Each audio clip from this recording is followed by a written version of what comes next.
Meu nome é Jorge Antunes da Silva. Tenho 71 anos. Fui policial civil por 38 deles, delegado nos últimos 9. Não sei se é a profissão que molda a pessoa, ou se é a pessoa que encontra abrigo na profissão. Mas o fato é que, mesmo depois da aposentadoria, eu continuo observando tudo, em silêncio, com a mesma atenção com que ouvia um depoimento falso ou avaliava uma cena de crime. E foi com esse silêncio que eu vi minha filha mudar, aos poucos, como uma estação que se arrasta sem alarde. E vi também meu genro entrar na minha casa como quem se convida, mas nunca se curva. Quando a Mariana apareceu grávida pela primeira vez, eu já tinha 64. Ela morava comigo desde a morte da mãe, e apesar dos atritos que a adolescência traz, sempre tivemos uma relação sólida. Levei ela para a escola, para o primeiro emprego, para o cartório quando tirou o primeiro RG. Eu era aquele tipo de pai que acordava cedo no domingo só para fritar ovo do jeito que ela gostava. E por mais que o tempo tivesse endurecido minhas feições, ela sabia exatamente como amolecer meu humor com uma pergunta simples. Faz café, pai. Mas tudo isso mudou no dia em que ela me apresentou o Daniel. Pai, esse é o Dani. Ela disse com aquele sorriso tenso de quem pede permissão disfarçada de apresentação. Ele entrou na minha sala sem tirar os óculos escuros, nem cumprimentar direito. Um aperto de mão mole, seco, daqueles que entregam tudo de uma vez. Meu instinto não precisava de muito. Bastaram 3 frases para eu entender quem ele era. Mas calei, porque amor de pai também é saber a hora de não interferir. Nos primeiros meses, Daniel vinha pouco. Mariana dizia que era por causa do trabalho dele, que era muito corrido e que ele era tímido com família. Eu ouvia, mas algo me incomodava. Toda vez que ele aparecia, olhava minha casa como quem avalia metragem. Nunca elogiava nada. Nunca perguntava como eu estava. Nunca me chamou de senhor, nem de seu Jorge. Me chamava de só o. Como se meu nome não merecesse atravessar a garganta dele. Com o tempo, ele passou a vir mais. Depois começou a dormir. Quando percebi, já havia uma gaveta dele no armário do quarto de hóspedes. Mariana me garantiu que era temporário, só até ele se ajeitar melhor. Eu consenti, mas deixei claro, enquanto vivesse ali, haveria regras. Pedi respeito com os horários, com os espaços comuns, com a cozinha, que sempre foi meu território sagrado. Ele ouviu sem olhar nos meus olhos. Disse apenas, pode deixar, e nunca deixou. As coisas foram escalando devagar, como tudo que apodrece sem alarde. Eu comecei a encontrar copos sujos largados na pia, toalhas molhadas no sofá, porta do banheiro aberta enquanto ele escovava os dentes. Nada disso era grande, mas tudo somado formava um retrato claro. Ele não estava temporariamente ali. Ele se sentia dono do ambiente, e pior, dono da Mariana. Uma noite ouvi os dois discutindo no corredor. Ela chorava baixo, abafado. Fui até a porta do quarto e ouvi ele dizer, com a voz arrastada de cerveja, é sua casa? Nem é tua, nem dele. Aqui virou nossa casa agora. Se ele não gosta, que vá para a casa de repouso. Ela pediu desculpas no dia seguinte, como quem pede desculpa pela chuva. Disse que ele não queria dizer aquilo, que estava de cabeça quente. Eu assenti com um aceno de cabeça, mas não disse nada, porque um bom delegado sabe, a verdade mesmo aparece nos lapsos. E naquele lapso de embriaguez, o Daniel havia deixado claro o que pensava de mim. Nos meses seguintes, Mariana engravidou. Fiquei feliz por fora, mas por dentro meu coração estava em guarda. Ela não queria se mudar. Dizia que era mais seguro ali comigo, que o bebê precisava de estabilidade. Daniel não questionou. Ao contrário, trouxe mala, berço, televisão nova. Instalou internet mais rápida e disse que era para melhorar a vida de todo mundo. Mas nunca me perguntou o que eu achava. Nunca pediu permissão, porque para ele eu era só o velho que assistia jornal na sala. Um móvel antigo, difícil de mover, mas fácil de ignorar. Foi nessa época que ele começou a me chamar de delegacia aposentada, sempre com deboche, nas pequenas conversas, nas provocações disfarçadas de piada. Eu entrava na cozinha e ele soltava para Mariana. Sargento chegou. Ou então, olha aí o CSI. A Mariana sorria amarelo. Eu fingia não ouvir, mas ouvia tudo. E anotava. Como aprendi a fazer. Eu havia passado 38 anos observando mentiras, desrespeitos, pequenos abusos que se escondem sob a rotina. Eu sabia o que era o começo de uma ocupação hostil. E mais uma vez, minha casa, minha trincheira, meu altar, estava sendo invadida. Mas quem invadia não era um criminoso, era meu próprio genro. E o crime, nesse caso, não era previsto no Código Penal, era previsto no Código do Respeito. E esse eu nunca deixei impune. A frase não foi gritada, não foi dita num momento de briga, nem cuspida em meio a uma discussão acalorada. Ela veio no meio de uma noite qualquer, numa terça-feira abafada de novembro, com o ventilador girando lento e um cheiro de comida requentada no ar. Eu estava sentado à mesa da cozinha, com meu café preto e meu caderno de anotações. Velhos hábitos não morrem fácil, ainda mais para quem passou a vida inteira vivendo em função dos detalhes. Gosto de anotar pequenos acontecimentos do dia, nomes que me escapam, datas que não quero esquecer. Estava escrevendo quando os dois chegaram da rua. Mariana vinha calada. Daniel rindo alto com aquela voz que sempre parece querer anunciar superioridade. Jogou as chaves em cima da mesa, como quem joga um troféu, abriu a geladeira sem cerimônia e puxou uma cerveja. Me cumprimentou com um "E aí, xerife?", como fazia quase toda semana. Era o apelido favorito dele quando queria me lembrar de que, para ele, eu era só um velho sem função. Respondi com um aceno discreto e voltei ao caderno. Mariana subiu para o quarto. Ele ficou. Sentou à minha frente, abriu a cerveja com os dentes e deu o primeiro gole sem tirar os olhos de mim. E então começou. O senhor devia descansar mais, sabia? Ficar acordado até tarde não é bom para quem já está aposentado. Continuei escrevendo. Ele riu. Eu fico pensando, esse negócio de anotar as coisas assim é coisa de detetive frustrado ou só cacoete de velho mesmo? Levantei os olhos e encarei, mas não respondi. O silêncio, com o tempo, se torna a resposta mais potente que a gente tem. E foi então que ele soltou. Quer saber? Pode ir dormir, delegado. Aqui não é mais sua jurisdição. As palavras não ecoaram pela casa, nem precisavam. Foram ditas com aquela voz baixa e segura, como quem se sente em território próprio. Aquilo não era uma piada, era um marco. Era ele dizendo em termos claros o que já vinha mostrando em gestos miúdos havia meses. Ele achava que aquela casa não era mais minha. Achava que a autoridade que eu um dia tive se aposentou junto com o distintivo. Não levantei, não gritei, não bati na mesa. Apenas fechei o caderno com calma, me levantei e lavei minha xícara. E antes de subir para o meu quarto, olhei para ele.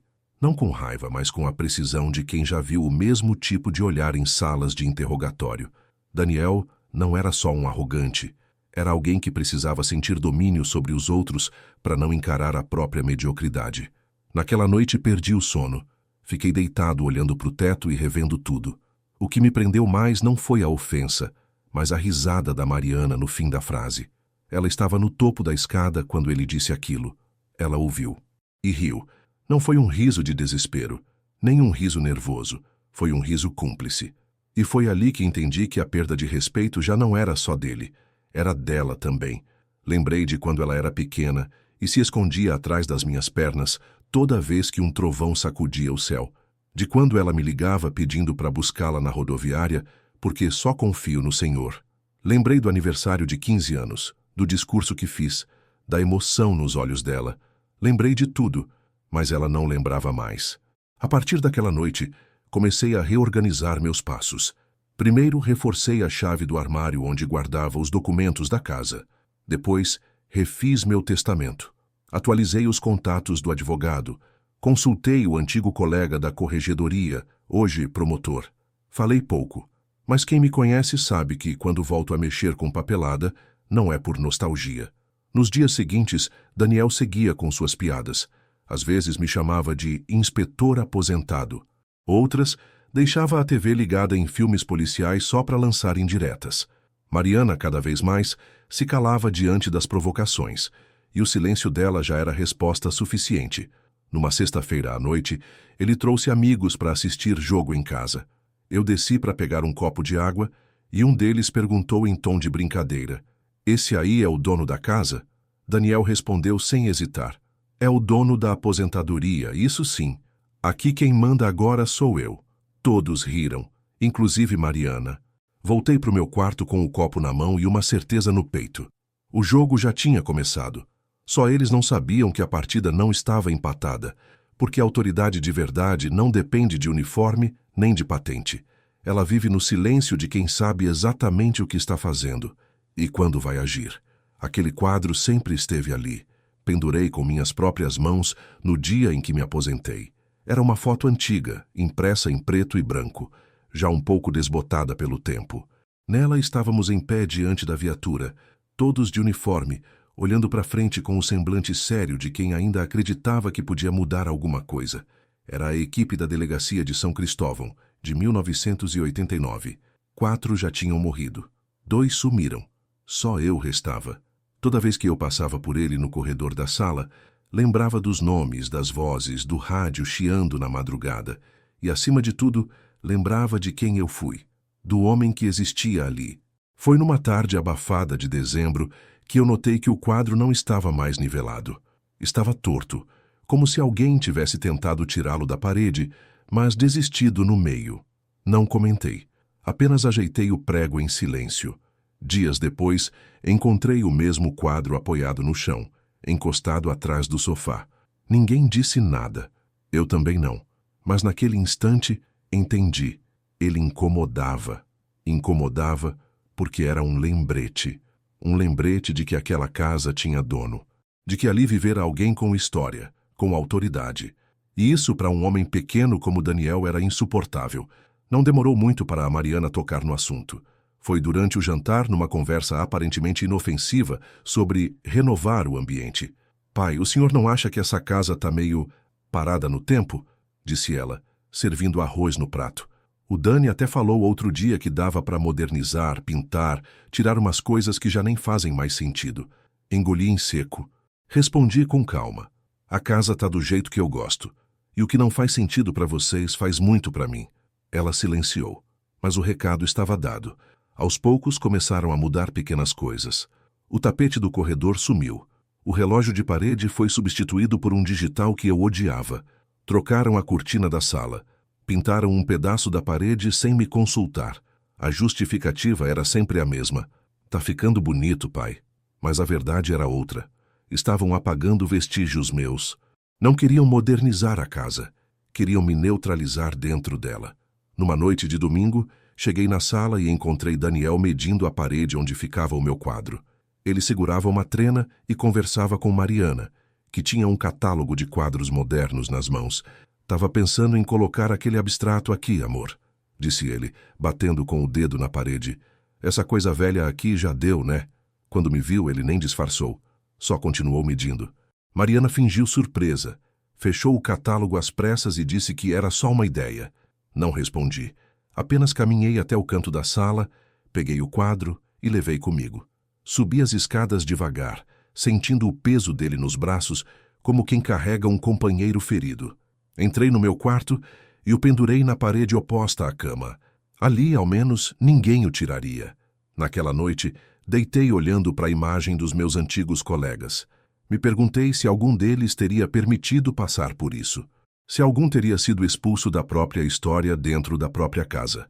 Mas eu sabia que todos nós, homens de farda, temos um traço em comum. Aguentamos. Aguentamos até que não dê mais. E quando chega a esse ponto, ninguém segura o que vem depois. Foi também nessa noite que decidi não permitir mais nenhum novo ajuste na casa. No dia seguinte, antes de sair para caminhar, fechei todas as portas do andar de cima. Levei comigo as chaves. Troquei a fechadura da despensa onde guardava meus documentos. Guardei os registros da escritura, os comprovantes de IPTU, os contratos antigos, tudo que dizia por lei que aquela casa era minha, e somente minha. Quando voltei, encontrei Mariana e Daniel pintando a parede da sala. Sem me perguntar nada, haviam comprado tinta nova, um cinza frio sem alma, substituindo o amarelo envelhecido que minha esposa tanto amava. Perguntei apenas, vocês estão pintando para quê? Daniel respondeu sorrindo. Para combinar com o novo quadro. Aquele lá de cima tá meio ultrapassado, né? Não respondi. Só respirei fundo. Entrei no meu quarto, tranquei a porta, sentei à mesa e abri meu caderno. Escrevi a data, o que vi, o que ouvi. E acrescentei uma linha só. Hoje, Pintaram por cima da memória. Amanhã vão tentar pintar por cima do dono. Mas o dono ainda estava ali. E dono que se preza, mesmo velho, sabe exatamente a hora de bater o carimbo, ou assinar a retirada. O que mais machuca não é a ausência. É a ausência quando há presença. É estar ali, de corpo inteiro, e mesmo assim ser tratado como invisível. Com o tempo, eu havia aprendido a decifrar o desprezo pelos gestos. Uma porta que não se fecha, um prato que não é posto, uma pergunta que nunca vem. Mas naquela tarde, não houve necessidade de ler entre linhas. Eles simplesmente me apagaram por completo. E fizeram isso com a frieza de quem não se importa nem em esconder. Acordei com a movimentação na cozinha. Vozes abafadas, cheiro de comida diferente, música baixa. Uma mistura de pagode com aquelas playlists novas que parecem todas iguais. Estranhei. Desci as escadas devagar, com a xícara na mão, esperando talvez encontrar Mariana preparando algo para o jantar. Mas encontrei Daniel com 3 sacolas de supermercado abertas sobre a mesa, rindo no telefone e dando instruções. Isso traz o cooler também, o clima aqui tá ótimo. Não, relaxa, o velho não incomoda não. Fingi não ouvir. Peguei o café, subi de novo. Me tranquei no quarto e esperei. 1, 2, 3 horas. Aos poucos os carros começaram a chegar. Barulho de buzina, gargalhadas no portão, vozes conhecidas, gente da família, primos da Mariana, ex-colegas dela do trabalho. Era uma reunião, uma confraternização, um evento planejado, com lista de convidados e comida encomendada. Só não houve convite para mim. O mais irônico é que o cheiro da carne assando, o som das latas de cerveja abrindo, as conversas espalhadas no quintal, tudo isso chegava até meu quarto como se tivesse sido instalado um alto-falante do lado da cama.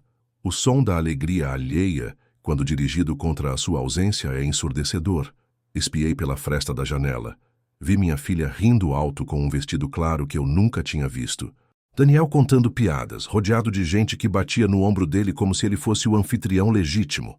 A churrasqueira, que eu mesmo construí com a Lúcia, minha esposa, num fim de semana chuvoso de 1997, agora era o centro de um grupo no qual eu não tinha lugar. Não houve sequer uma batida na porta. Nenhum pai vai descer? Nenhum quer comer alguma coisa? Nada. Deitei na cama, com o rádio antigo ligado baixinho, tentando abafar o som da festa com vozes de um mundo que já não existia.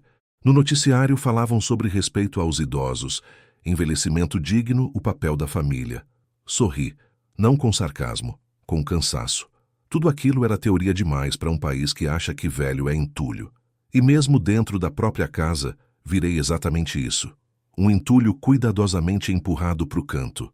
À noite, por volta das 11, ouvi alguém subindo as escadas. Me preparei para fingir que dormia, mas não foi preciso. Era apenas Mariana, pegando algo no quarto dela. A festa seguiu até depois da meia-noite. As luzes da sala só se apagaram às 2 da manhã. No dia seguinte, a casa estava um caos. Garrafas vazias, copos sujos, migalhas de bolo pelo chão. Daniel dormia no sofá, roncando de boca aberta. Mariana recolhia os pratos, visivelmente exausta. Passei por ela sem falar nada. Ela também não disse nada. Fui até o quintal e encontrei a grelha da churrasqueira encostada num canto, coberta de gordura e papel alumínio. Peguei o pano, limpei tudo devagar. Cuidei da brasa, varri o chão, coloquei o lixo para fora. Fiz exatamente o que sempre fiz. Mantive a casa de pé. Mas enquanto fazia isso, uma frase martelava na minha cabeça com a força de uma sirene antiga. Eles se reuniram como se eu já tivesse ido embora. Naquele momento, compreendi de forma definitiva. Eu não era mais visto como presença. Era um obstáculo, um inconveniente, uma lembrança incômoda do passado deles. Um passado que tentavam pintar de cinza, redecorar com quadros abstratos e risadas falsas. E é exatamente aí que mora o erro dos que subestimam os velhos. Esquecem que quem construiu a casa conhece cada centímetro dela e sabe exatamente onde fica a saída e a chave do portão. Naquela noite, pela primeira vez em semanas, dormi profundamente. Não porque estivesse em paz, mas porque havia tomado uma decisão. Eu não seria mais o fantasma no andar de cima, nem o figurante da própria história. Eu havia deixado minha filha crescer sob o teto da autoridade e da proteção. Agora ela preferia a sombra de um homem que nunca construiu nada. Tudo bem, porque da mesma forma que se entra em silêncio, também se pode sair em silêncio. Mas antes eu faria questão de lembrar a todos quem assinou o nome na escritura daquela casa, e que quem assina também tem o direito de revogar. Quando a gente trabalha décadas numa delegacia, aprende que o crime raramente se anuncia com sirene. Ele vem na sutileza, no gesto pequeno, na fala mansa, no olhar que desvia. E é por isso que eu sempre acreditei mais no silêncio do que na gritaria. Quem grita, geralmente, ainda está tentando provar alguma coisa. Mas quem cala e observa, esse já está executando. E naquela casa, naquela fase, eu me tornei o silêncio mais perigoso que um homem como Daniel poderia enfrentar. Passei semanas quieto, silencioso nos gestos, nas rotinas, nas decisões. Mas cada passo meu tinha endereço. Comecei pelos papéis. Fui até o antigo cartório onde havia feito a última atualização da escritura. Pedi uma cópia autenticada, em meu nome, somente em meu nome. A casa era um bem anterior ao casamento da Mariana, herdado da minha mãe, comprado à base de plantões dobrados e diárias noturnas. Não constava o nome dela, nem de ninguém. Nunca tinha sido do interesse de ninguém enquanto eu estava forte. Mas agora, depois da bengala, do cabelo branco, do andar mais lento, virou território disputado. E eu precisava lembrar. Ainda era meu. Depois, fui até a defensoria. Conversei com um advogado calmo que me tratou com um respeito quase comovente. Ouviu tudo, fez perguntas precisas, tomou nota. Disse que o que eu descrevia não era agressão física, mas era sim violência doméstica psicológica, e que o fato de ser contra um idoso agravava. Sorri, não por alegria, mas por constatar que, apesar de tudo, ainda havia leis para os invisíveis. Ele me explicou como funcionava o pedido de reintegração de posse. Disse que, se eu desejasse, poderia acionar formalmente a justiça para retirar qualquer pessoa que estivesse na casa sem meu consentimento direto, inclusive parentes, inclusive genros. Voltei para casa e escondi a cópia da escritura dentro de uma pasta preta com zíper que guardei no fundo do armário, atrás dos álbuns de fotografia. Mariana nunca mexia ali. Daniel menos ainda. Aquilo seria meu cofre. Nos dias seguintes, continuei cumprindo minhas rotinas como se nada estivesse acontecendo. Regava as plantas pela manhã, lia o jornal, passava meu café forte e escrevia no caderno. Eles continuavam com suas conversas de corredor, suas reformas, suas tentativas de tornar aquele lar em outra coisa, uma espécie de república de casal moderno que desprezava tudo que fosse anterior a 2010. Às vezes, Daniel me provocava abertamente. Dizia frases como: "O velho está sempre na retaguarda", ou "Na hora de assinar boletim ele era rápido, agora não assina nem as contas da casa". Mariana raramente contestava. No máximo, pedia para ele parar, mas nunca com firmeza. Nunca com a coragem de quem lembra quem sustentou o teto que a protegeu a vida toda. Num sábado, ele entrou na sala e encontrou um dos meus distintivos antigos em cima da mesa. Pegou na mão, riu e falou: "Olha só, um souvenir do tempo que o senhor mandava alguma coisa. Hoje só serve para colecionador." Ele deixou o distintivo ali mesmo. Saiu rindo como sempre fazia. Eu guardei no bolso e fiquei em silêncio. Naquela mesma tarde, fiz uma ligação curta. Liguei para o Dr. Wallace, um ex-aluno meu da época da academia, hoje juiz titular da 12ª Vara Civil. Contei parte do que estava acontecendo. Ele ouviu em silêncio e ao final disse apenas: "Jorge, se você quiser, eu aciono alguém de confiança e garanto que seu nome vai ser respeitado como merece." Agradeci. Disse que ainda não era a hora, mas só o fato de saber que a porta estava aberta me bastava. A minha força não estava mais nos músculos nem na voz de comando. Estava na memória, nos arquivos, nas conexões. E esse tipo de força é a que mais apavora os arrogantes, porque ela não faz barulho. Ela apenas age, no tempo certo. Voltei para o meu quarto e reescrevi minha lista de tarefas. Atualizei os números, revisei os documentos, sublinhei datas. E no fim da folha escrevi: "Eles ainda acham que eu sou só um velho quieto, mas esqueceram que por trás do silêncio de um delegado aposentado mora a precisão de um oficial que já viu coisa pior. E de fato eu já vi.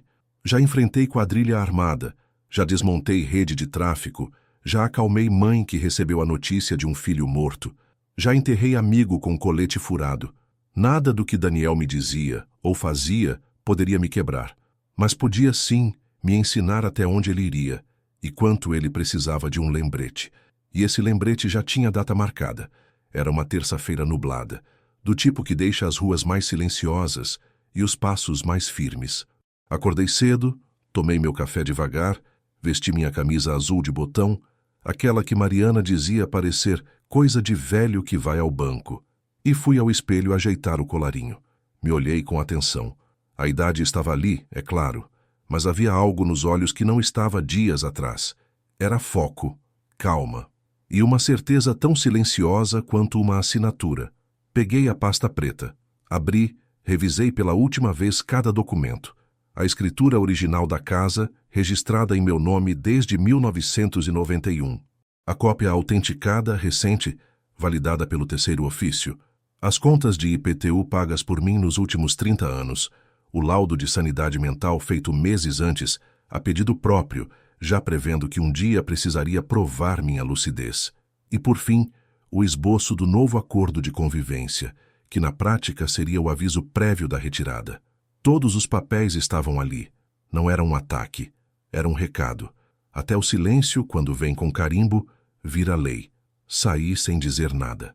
Mariana estava na cozinha, rindo no celular com alguma amiga, comentando sobre almofadas novas para a sala. Daniel dormia ainda. O som da respiração dele ecoava pela casa como uma goteira fora de ritmo. Ninguém percebeu minha saída. E talvez esse tenha sido o maior erro deles. Esqueceram que todo homem silencioso carrega um plano. Peguei o ônibus até o centro. Caminhei as 2 quadras até o cartório. Ao chegar, fui recebido por uma senhora simpática que reconheceu meu nome de pronto. Disse que seu pai havia servido comigo na base policial da Zona Oeste e que se lembrava de me ver, ainda pequena, entrando na padaria com a farda. Sorri, não por vaidade, mas por saber que longe daquela casa ainda havia quem se lembrava de mim como eu realmente fui. Entreguei os documentos, expliquei que queria registrar oficialmente a propriedade e atualizar o contrato de convivência, mas com uma cláusula específica, que qualquer pessoa que passasse a residir na casa sem autorização expressa, mesmo familiares, poderia ser legalmente removida após o prazo de 30 dias, caso houvesse perturbação da posse ou desrespeito contínuo. A atendente arregalou levemente os olhos, mas não comentou.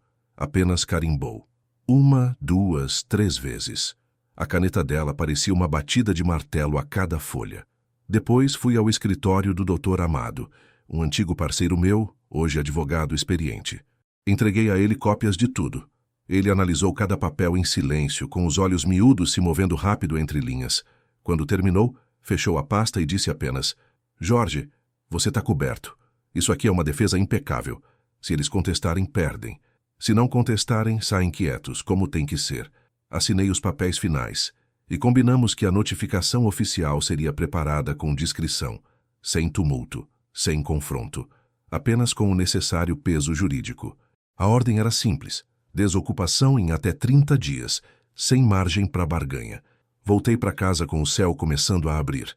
As nuvens tinham um tom branco sujo, como se até o tempo soubesse que algo estava sendo limpo. Entrei sem fazer barulho. Daniel já estava acordado, assistindo TV com a perna sobre a mesa da sala. Mariana cozinhava. O cheiro de alho queimado preenchia o ambiente como um lembrete. Ali, tudo estava sendo mal feito. Mas eu não disse nada. Cumprimentei com um aceno curto e subi para o quarto. No fim daquela tarde, sentei na varanda. Relembrei os anos em que entrei em casas alheias com ordem judicial. Vi famílias desabando, pais chorando, filhos gritando. Sempre pensei que jamais viveria isso na pele. Mas viver não significa ser vítima. Às vezes a vida nos coloca de volta nas cenas, mas como protagonistas. E ali, naquela cadeira de madeira antiga, segurando os papéis recém-registrados no bolso do paletó, eu não era mais o velho esquecido no canto da casa. Eu era o homem que assinava a linha final. Eles continuaram seus dias como se nada tivesse mudado. Mas eu sabia, Já estava tudo decidido. E quando a notificação chegasse, não haveria grito que reescrevesse o que já estava registrado. Porque, às vezes, a maior força de um policial aposentado não está em levantar a voz, mas em saber exatamente o que escrever antes de se calar. Toda bomba tem um estopim, e todo covarde, cedo ou tarde, pisa no fio errado. Aquele sábado começou como os outros. Daniel acordou reclamando do café fraco, Mariana respondia com aquele tom doce culpado de quem vive tentando evitar briga. Eu desci as escadas em silêncio, como de costume, pronto para tomar meu café na varanda, como fazia há 40 anos. Era um hábito meu, e foi o que bastou para ele explodir. Seu Jorge, disse ainda com a cara amassada de sono e a voz carregada de desprezo. O senhor pode tomar seu café na cozinha, por favor? Aqui está ventilando a fumaça do bacon. E, convenhamos, o senhor também já teve a sua época, né? Deixa a varanda para quem paga as contas agora. Não respondi, nem olhei para ele. Peguei minha xícara, virei de costas e fui para a cozinha. E foi ali, naquela minúscula derrota dele, que ele se descontrolou. É isso mesmo que eu tô falando, gritou agora em pé, batendo a mão na mesa. O senhor acha que é o quê? Dono da casa? Porque aposentado aqui não manda mais em nada. Nem lava a louça direito, nem troca uma lâmpada. Fica só aí, olhando, julgando. Tá aposentado até da vida, só não percebeu ainda. Mariana tentou conter, mas sua tentativa foi fraca, quase automática. Daniel, para com isso. Para com isso o quê? Ele respondeu bufando. Ele é hóspede aqui, Mariana. Hóspede? E mal agradecido, só tá aqui por pena. Ela se calou. Eu terminei meu café devagar. Lavei a xícara. Sequei com o pano da pia. Guardei no armário. Subi as escadas devagar, ouvindo ainda a voz dele reclamando com o cachorro, chutando o tapete da sala, dizendo que não era empregado de velho. Mas naquela noite, algo mudou. Não em mim, em volta de mim. Os vizinhos ouviram. As paredes finas da casa antiga levaram o desrespeito para fora, como se gritassem por mim. O portão bateu mais forte. Os olhares da rua começaram a pesar, e naquele bairro em que todos me conheciam como Delegado Jorge, o burburinho já havia começado. Pela primeira vez não fui eu quem contou o que aconteceu. Foram as paredes, foram os ecos, foram as memórias que aquela casa carregava, agora envergonhadas. No dia seguinte, um domingo de céu limpo, a campainha tocou às 7h42 da manhã. Daniel ainda dormia. Mariana atendeu, com os olhos inchados. No portão, um homem de camisa clara, jeans passados e pasta de couro na mão. Estendeu a notificação com educação. Falou baixo, quase sussurrando. Documento formal. Entrega judicial. Por favor, assine aqui. Mariana leu. Travou. O que é isso? Notificação extrajudicial de desocupação de imóvel, senhora. Assinada pelo proprietário legítimo e reconhecida em cartório. Prazo de 30 dias. A contar de hoje. Ela ficou parada, segurando o papel como se fosse uma ameaça invisível. O homem agradeceu, virou-se e saiu sem olhar para trás.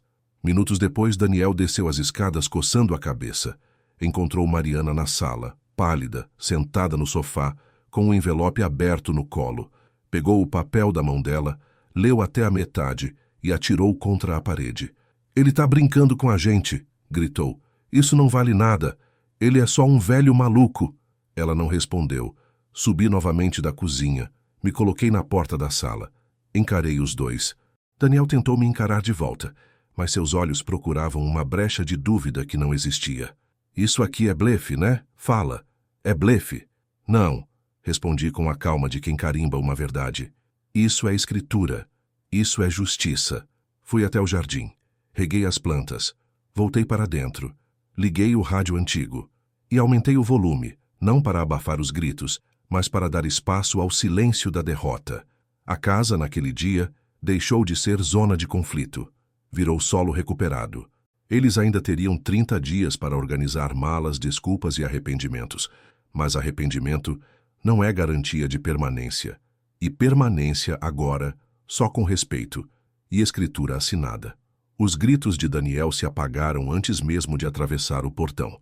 Mas o silêncio que veio depois, esse sim, atravessou o bairro inteiro. 3 dias. 72 horas exatas.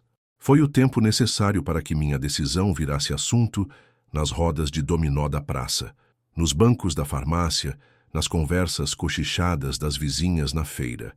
E em nenhuma dessas falas eu precisei estar presente, porque, de alguma forma, todos entenderam. Jorge, o delegado aposentado, havia lembrado quem mandava naquela casa. E não foi com gritos, foi com papel timbrado. No primeiro dia, Daniel tentou manter a pose. Vestiu sua camisa de time, saiu para caminhar como se nada tivesse acontecido, cumprimentando de cabeça erguida. Mas bastava ele dobrar a esquina para os olhares virarem espelhos. Alguns desviavam, outros franziram o senho, alguns até balançavam negativamente a cabeça. Porque ali ninguém esquecia quem construiu aquele muro, quem plantou o ipê do quintal, quem socorreu o filho da dona Lourdes quando foi atropelado na infância. Todos sabiam de quem era aquela casa. E sabiam quem estava ali por conveniência. No segundo dia, Mariana parou de sair. Tinha o olhar perdido, as palavras engolidas e o andar encolhido. Evitava me encarar. Trocava de cômodo quando eu entrava. Eu não tinha mais nada a dizer. E ela sabia. Porque naquele tipo de silêncio, o que pesa não é o que foi dito, mas o que foi perdoado por tempo demais. Ela sabia que errou não por ter escolhido Daniel, mas por ter calado diante dele, por ter achado que neutralidade era carinho, e por esquecer que um pai pode envelhecer, mas não vira adorno. No terceiro dia ele quebrou. Daniel veio até a sala onde eu lia o jornal, olhou por um instante e disse: "Isso não precisava ter chegado nesse ponto." Fechei o jornal, respirei, olhei nos olhos dele pela primeira vez em semanas e disse com voz calma: "Mas chegou." Ele recuou um passo, como se tivesse tomado um soco no estômago. Queria me convencer de que ainda havia espaço para a conversa, mas já não havia. A conversa que importava já tinha sido feita, impressa e entregue por mãos oficiais, e não havia nada naquele cenário que coubesse em negociação. No fim da tarde, recebi uma visita que selou tudo. Era Toninho, meu ex-parceiro da PM, hoje advogado respeitado. Estava de passagem, disse ele, mas eu sabia. Trazia mais do que café, trazia presença. Sentou-se comigo na varanda, trouxe um bolo de fubá feito pela esposa. Falamos do passado, das ocorrências, dos tempos em que éramos chamados de os dois cavalos da lei. E enquanto conversávamos, os vizinhos passavam devagar. Uns acenavam, outros paravam. E aos poucos, sem palavras, uma fila de cumprimentos se formou. Dona Celina, do armarinho da esquina, me trouxe um tapete novo. Seu Durval, da borracharia, me deixou um recado. Agora sim a casa voltou a respirar. Até o rapaz do correio, que mal me olhava antes, disse: "Parabéns, seu Jorge. Nem todo mundo tem coragem." Aquela varanda, antes tida por Daniel como velharia ocupando espaço, voltou a ser tribuna. Não de discurso, mas de presença. E ali, naquela cadeira, entre um café e outro, ficou claro que eu nunca precisei levantar a voz. Bastou não abaixar a cabeça. Nos 3 dias seguintes, Daniel e Mariana passaram a andar pela casa como hóspedes sem reserva.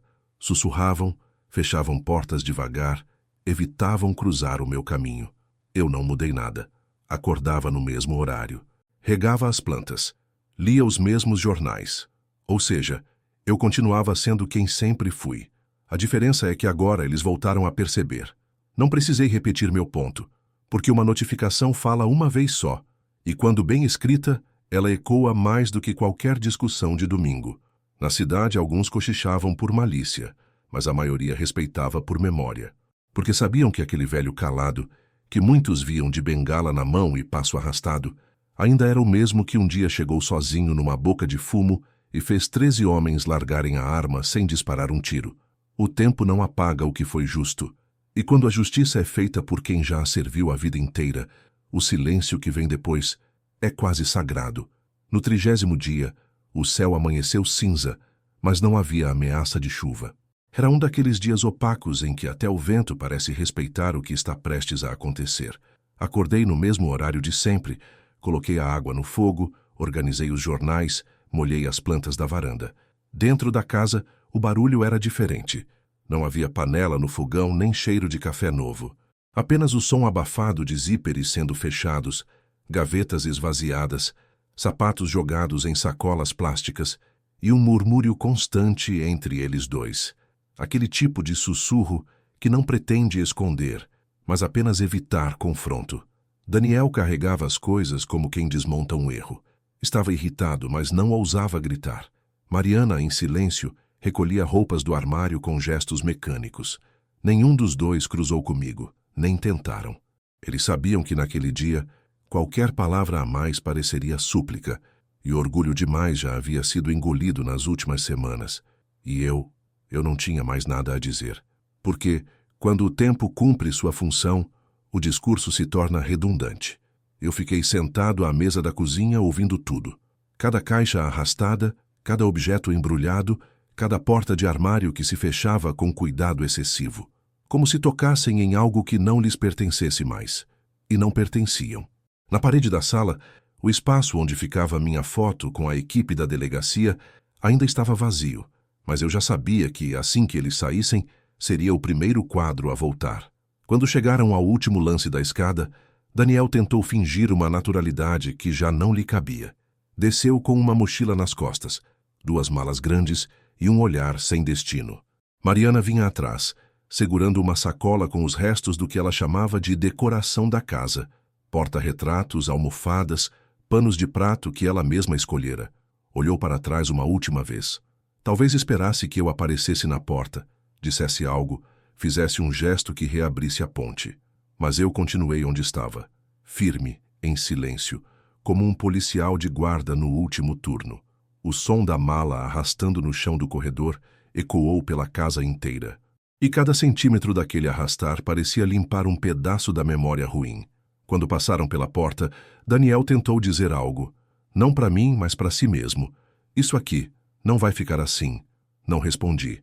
Em vez disso, fechei a porta devagar assim que atravessaram o portão. Tranquei com a chave original, aquela que só eu possuía. E ali, com o clique metálico da fechadura, encerrar-se um ciclo. A porta, agora, não se abriria mais para quem entrou com desrespeito. Não haveria visita, nem retorno, nem lembrança à mesa. Apenas ausência, a mais justa forma de presença para quem não soube conviver. Na casa, o silêncio voltou a ser paz.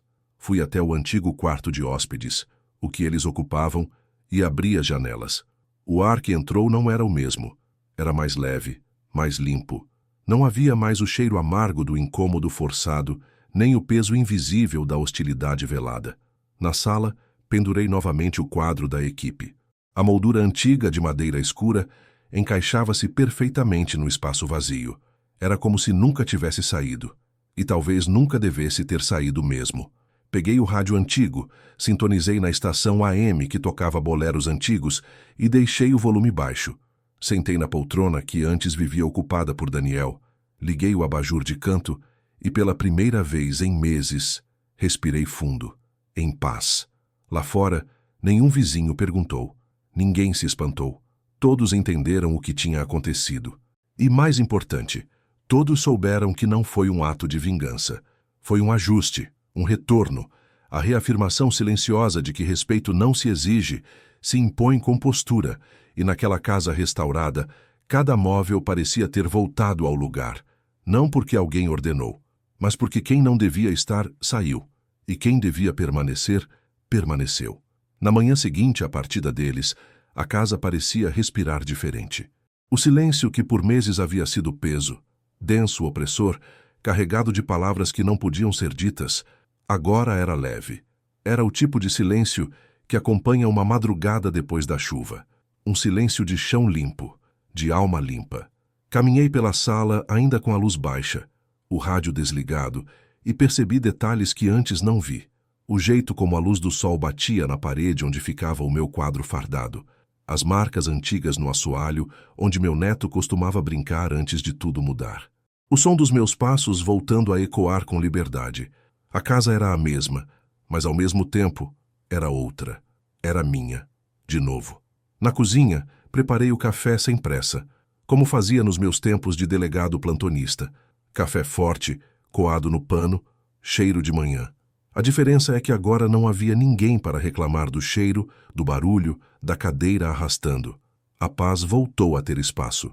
E no fundo, era só disso que eu sentia falta, do direito de existir dentro da própria história. Pendurei de volta o quadro da equipe, com a moldura antiga restaurada por mim mesmo dias antes. A madeira, mesmo gasta, parecia carregar uma autoridade que não envelhecia. Os rostos dos meus colegas me encaravam com a firmeza de quem, mesmo ausente, ainda fazia parte da casa. Abaixo dele reorganizei os diplomas, os retratos com os filhos ainda pequenos, a condecoração que recebi no caso do sumiço do menino de Belo Monte.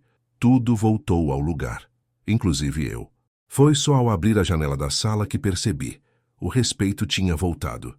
Não pelo barulho de aplausos ou pelo som de pedidos de desculpa, mas pelo aceno contido de Dona Celina, regando as plantas na varanda dela, que sorriu com os olhos. Pelo bom dia, seu Jorge, do rapaz do mercado, que passou de bicicleta mais devagar que o habitual. E pelo silêncio respeitoso de quem antes criticava, mas agora entende que a autoridade não se perde com o tempo, nem se apaga com insultos. Ela apenas recua, espera e volta quando é hora. Na rua, ninguém falava sobre Mariana e Daniel, não porque esqueceram, mas porque sabiam que já era assunto encerrado. E mais do que isso, compreendiam que o velho delegado não gritou, não implorou, não se humilhou, apenas observou. E quando foi o momento, usou a única arma que ainda carregava, o direito. O nome escrito na escritura, o histórico limpo, a postura ereta.